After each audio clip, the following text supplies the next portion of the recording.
খাদ্যদ্রব্যের সরবরাহ নেই, তার জেরে গত 4 দিন ধরে বন্ধ আইসিডিএস কেন্দ্রের রান্না। প্রতিদিন একরাশ আশা নিয়ে আইসিডিএস কেন্দ্রে এসে খালি পেটে বাড়ি ফিরছে ছোটরা।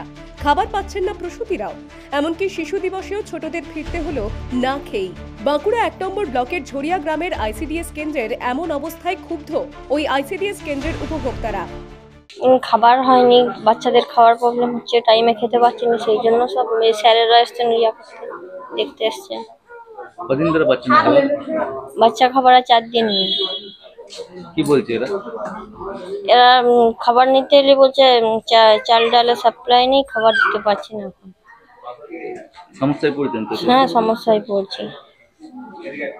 সকালবেলায় খাবার পেলে তো? হ্যাঁ, বাচ্চাদের কোন সুবিধা হয়, মানে খাবার থেকে ওইটা খুব প্রবলেম হচ্ছে, টাইমে খেতে পাচ্ছে না সকালের খাবার বাচ্চারা।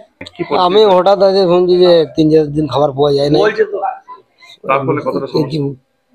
সমস্যা তো বাচ্চা ছেলেদের যারা ছোট ছোট শিশু আর আছে, তারা তো খাবার পাবে না। সকালে খাবারটার উপরে তাদের তো নির্ভর করে। অনেকে কাজে আরে যায়, বাচ্চাদের খাই দিয়ে যায়, সেই সব মহিলাদের সমস্যা একটু হবে কিন্তু। ঝরিয়া আইসিডিএস কেন্দ্রে প্রসূতি ও শিশু মিলিয়ে উপভোক্তার সংখ্যা প্রায় 56 জন। চলতি সপ্তাহের গোড়া থেকেই ওই আইসিডিএস কেন্দ্রে রান্নাবান্না বন্ধ হয়ে যায়।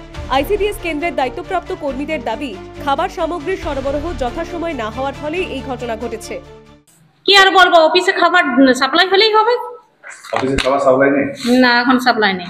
কবে হবে কি বলছে? সেটা অফিসে আপনারা জানিয়ে নেবেন, অফিসে বলে দিবেন কবে সাপ্লাই হবে। আমরা তো আর বলতে পারবো না। আপনারা কি যোগাযোগ রাখছেন? আপনারা তো যোগাযোগ না রাখলে আমরা তা করলে হয় কি, আমরাও যোগাযোগ রাখছি। কি বলছেন তারা? এখন সাপ্লাই হয়নি, হবে দিবে না এখন। বাঁকুড়া জেলা প্রশাসন জানিয়েছে, সাময়িক সরবরাহের সমস্যা থাকলেও এই সমস্যা মিটে গেছে। সারা জেলা জুড়েই আইসিডিএসের চাল সরবরাহ একটু বিলম্ব হয়েছে। অলরেডি যে সমস্যাটা ছিল সেই সমস্যাটা খুব শীঘ্রই মিটে যাবে এবং আজ থেকে আমাদের বাঁকুড়া 1 নম্বর ব্লকের যে সেন্টারগুলো আছে, আজ থেকেই তাদের প্রত্যেকটা সেন্টারে তাদের যে প্রয়োজনীয় খাবার সেটা পৌঁছে যাবে। 4 দিন ধরে খাবার পায়নি ছোটরা, আগামীকাল কি মিলবে? প্রশ্ন অভিভাবকদের। Bureau report, the world news.